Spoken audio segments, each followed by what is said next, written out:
Hi, my name is Craig Dowd, and I'm the Chief Technology Officer for NETZRO.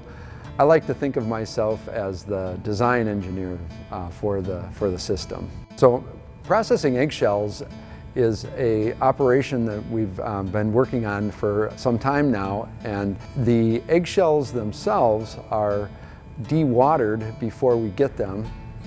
So they come into us at about 18.5% moisture, which is relatively low, very good for our system. We then manually load the eggshells into our processing vessel. Our system today is a batch system. So we put about 1,000 pounds of material into the processing vessel, the drum we call it. Then once it's loaded, we have a recipe system whereby we select the processing conditions that we want. So we select the recipe for eggshells and essentially hit the button for go.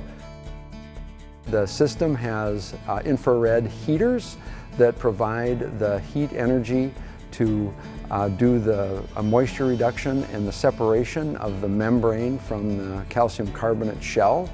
And the real important part of the processing is twofold. It's to get rid of the moisture that's there so that we can have a stable product at the end, and also the heat energy enables the separation of the membrane from the calcium carbonate, which is an important step for further processing if you want to purify and have the membrane, which is primarily collagen, a high value item, separate from the calcium carbonate.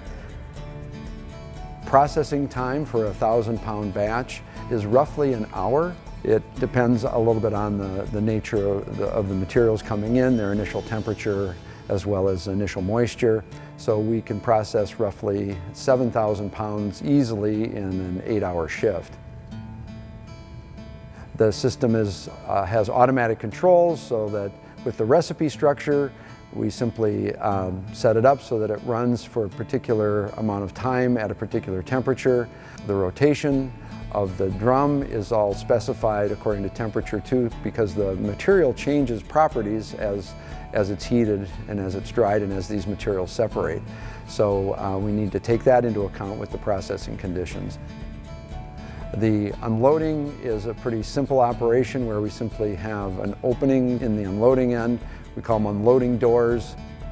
We take off the unloading doors so that we basically have these openings in the unloading end, and when we rotate the drum, we can discharge the material out that end onto an unloading chute into the containers for the product. For a commercial system, of course, you could have an automated system whereby there's some kind of conveying where it's automatically conveyed on the discharge.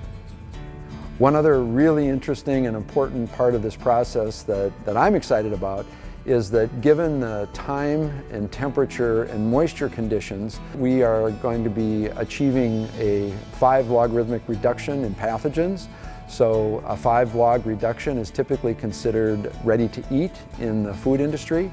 And so this process actually will create ready to eat materials. And that's actually really exciting and a real benefit, being able to achieve both the separation and then of course having the micro-stability that we need for ready to eat status is really a valuable thing for this process.